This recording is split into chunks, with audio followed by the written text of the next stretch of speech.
You're probably already aware of this, but the Nintendo Entertainment System was a pretty important console. Not only is it one of the best-selling systems of all time, but it also played a huge part in revitalizing the games industry after Atari and pals messed it up in the video game crash of 1983.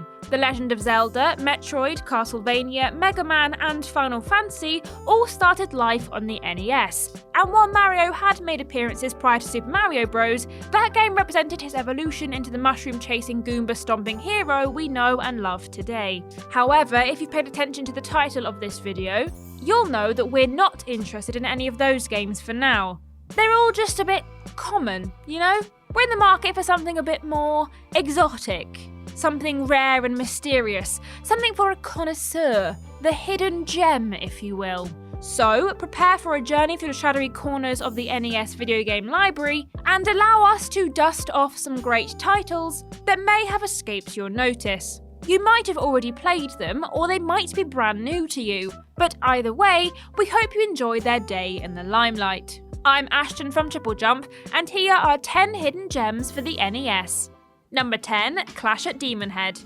If you've not seen this game before, but the name is familiar to you, that's probably because it's the name of Envy's band in Scott Pilgrim vs. the World. At least we know that Scott Pilgrim writer Brian Lee O'Malley was a fan of the game, though sadly he was one of only a few that picked up this classic Metroidvania. Clash at Demonhead sees players take control of the excellently named Billy Big Bang Blitz. Billy will start the game with a handgun, but as he progresses, he can upgrade his weapon and gain various powers, including the ability to teleport, heal himself, and even shrink himself down to mini Billy proportions. Players can select stages to explore using the overworld map and take their own route through the game, avoiding or blasting various enemies and picking up cash to use in upgrade shops. On top of its open-ended style and enjoyable action platforming excitement, Clash at Demonhead is dripping with personality. Billy's sprite is large and emotive for the time, and the madcap story, which concerns kidnapped scientists, doomsday bombs, and mind-controlling demons, is delightfully convoluted. Unfortunately, no sequel or follow-up to Clash at Demonhead ever surfaced, which is a shame, because we would have loved to have seen Billy Big Bang Blitz again. Still holding out hope for the next Smash Bros, maybe. Number 9, Nightshade.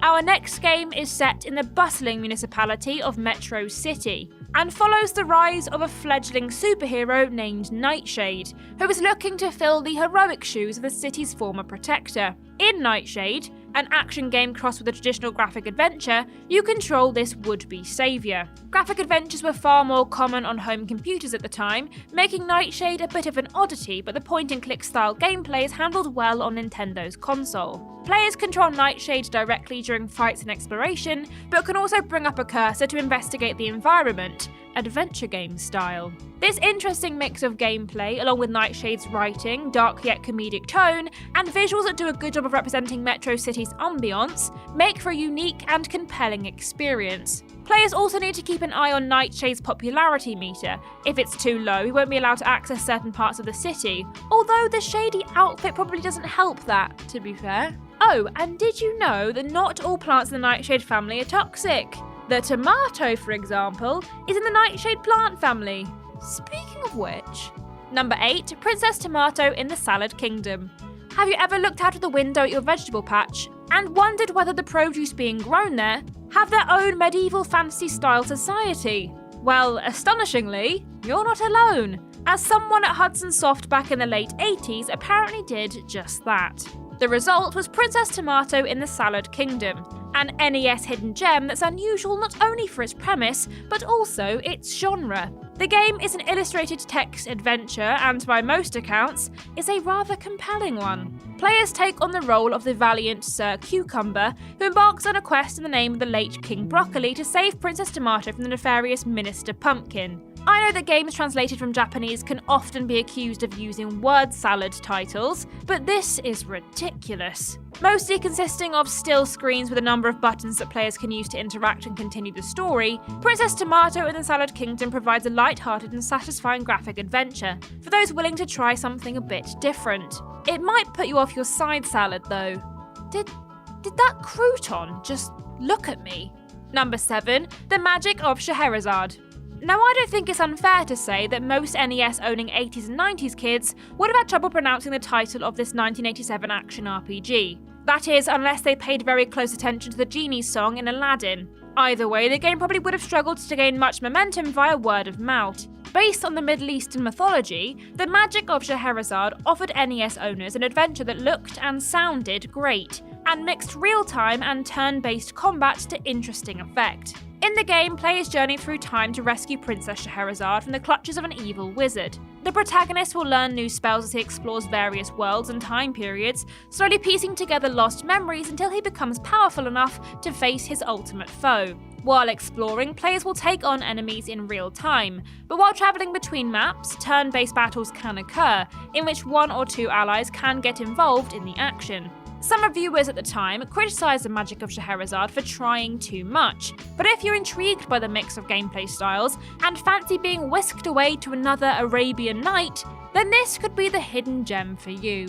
Number 6. Gun-Knack. Our next title is set in a distant solar system where a mysterious artificial sun has somehow caused inanimate objects to gain a malevolent sentience, and has also turned animals and plants evil too. Apparently, a space police officer, codenamed Gun-Knack, is the only one who can save the day. While the bizarre plot of this hidden shoot-'em-up gem isn't going to win any awards, as an excuse to put players in control of a heavily armed spaceship and throw all manner of bizarre enemies their way, it does the job just fine. Gun-Knack was released in 1990 and is a smooth and enjoyable scrolling shooter, featuring 5 upgradable main weapons and powerful bombs that must be used strategically thanks to their limited ammunition. Cute and invitingly colourful, it's a fun and friendly shooter that still manages to pose a decent challenge for genre aficionados. While rich with interesting enemies throughout, one of Gun-Knack's most eye-catching bosses is a red-eyed Robo-Bunny that players face at the end of Area 1. Before throwing down against this killer critter though, players will have spent a lot of time flying through some kind of intergalactic vegetable garden, blasting the heck out of interstellar carrots. Just nobody tell Princess Tomato. Okay? Number 5. Adventures of Lolo. Adventures of Lolo is the first game on our list that was actually released in Europe. It was made by HAL Laboratory, who are probably most well known for their work on Earthbound, and is part of a Japanese puzzle game series called Egaland.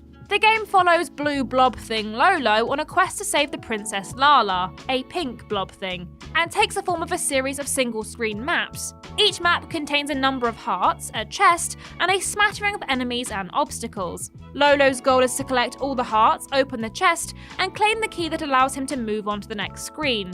And this can be done by making clever use of Lolo's limited shots and block-pushing abilities. Adventures of Lolo went down well with fans and critics alike, at the time, who praised its gameplay and its originality.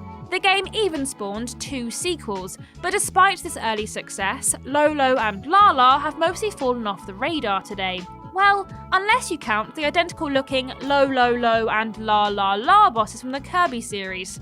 Wait, could it be that Lo and La and Lolo and Lala are the same? This is bigger than that time Kratos showed up in Shovel Knight. Number 4. Wario's Woods. One of the first Mario spin-offs to feature occasional nemesis Wario in its title, Wario's Woods is so named because a nefarious money grabber casts a spell over a place known as the Peaceful Woods. Chaos ensues, and said woods are appropriately renamed. With Mario presumably busy elsewhere, Toad comes to the rescue, and his mission is to clear out monsters from the woods by running back and forth at the bottom of trees, placing bombs next to clusters of colour-coded bad guys. Once one tree is monster-free, it's time to move on to the next, with more difficult stages featuring more complex arrangements of monsters and less room to manoeuvre thanks to a mercilessly descending thwomp. Unlike most falling block puzzle games, players don't actually control the blocks, and instead control Toad directly as he arranges, stacks and places bombs that are being dropped by his pixie ally. The aim of the game is to match bombs and baddies of appropriate colours to clear the stage in as few moves as possible. Also available on the SNES, Wario's Woods has a slower pace than most frantic affairs like Tetris, but those looking for a chilled-out puzzle experience with a cute and iconic lead will surely have a lovely time wandering through Wario's Woods and turning them peaceful again. Number 3. Galaxy 5000. Our next hidden gem is a futuristic isometric racing game, complete with upgradable vehicles and weapons, a planet-hopping tour of themed tracks, and digitised voice effects. It may sound like we're describing 16-bit futuristic racer Rock 'n' Roll Racing, but that is not the case. This is Galaxy 5000, an Activision-developed NES title that predates Rock 'n' Roll Racing by a couple of years. The game takes place in the year 5000, and players take control of their chosen craft and compete against 3 other pilots in dangerous intergalactic racing action. While racetracks across the various planets do repeat, variety is added by changing bonuses and obstacles. It's one of those racing games where you can learn the course and strive for the best time, or you can upgrade your projectiles and shields and blast your opponents into space dust. Something for everyone then. While the controls are a little finicky by today's standards, Galaxy 5000 is a smooth-scrolling racer with some cool retro sci-fi aesthetics, and neat faux 3D graphics that give it a lot of charm. If you like old-school sci-fi and snazzy retro spaceship designs, this one should definitely be on your shelf, right next to the original Battlestar Galactica and 2001: A Space Odyssey. It's just as distinguished, if not more so. Number 2, Super Dodgeball. As far as sports titles go, the NES was probably most well known for its forays into the world of boxing and American football. However, we'd recommend giving this take on the noble sport of dodgeball a look. This isn't just any old dodgeball either. 1989's Super Dodgeball presents the Dodgeball World Cup where teams of top dodgeballers from all over the world strive to be the best. Made by Technos, the studio responsible for River City Ransom, which explains the familiar-looking sprites, Super Dodgeball offers a control system that allows for pinpoint, skill-based gameplay once you get the hang of it. The World Cup theme allows players to pick a team from the likes of the USA, India, England and Japan, and each team has its own strengths and weaknesses. They also have their own home court, and the developers got creative with the themed backgrounds. We especially like the cool New York cityscape of the USA court, and the magical icy landscape that represents Iceland's home turf. Having said that, I do have to point out that penguins do not live in Iceland. I know, I don't want to be that guy, but just because a place has ice in its name, it doesn't mean there's going to be penguins everywhere. And number 1, Crystalis. We end our list today with a game that is a bona fide Zelda beater. I mean, I was just being controversial there. The games are fairly different and each have their own strengths and weaknesses, but there is a legitimate argument for holding Crystalis in higher regard than Link's NES-based efforts. Considering the vast chasm between the legacies left by either game, it's a crying shame that Crystalis doesn't get the reverence it deserves. Developed by SNK, Crystalis is set in a post-apocalyptic world that's reverted to a primitive medieval society, and where magic has replaced science and technology. Players take on the role of the unnamed protagonist and explore overworld maps, villages and dungeons on a quest to defeat the evil Emperor Dragon. Crystalis' commendable story, smooth controls and great atmospheric visuals won it a lot of critical acclaim at the time, but it has been left mostly forgotten by the wider gaming public. Other NES action RPG series, like Zelda and Ys, are still going to this day, but Crystalis has no legacy to speak of, despite showing up on the recent SNK 40th Anniversary collection. Said collection represents an opportunity to try out one of the most overlooked games in the NES library on modern consoles. Should you take some time to give Crystalis a go? Well, I think the answer is crystal clear.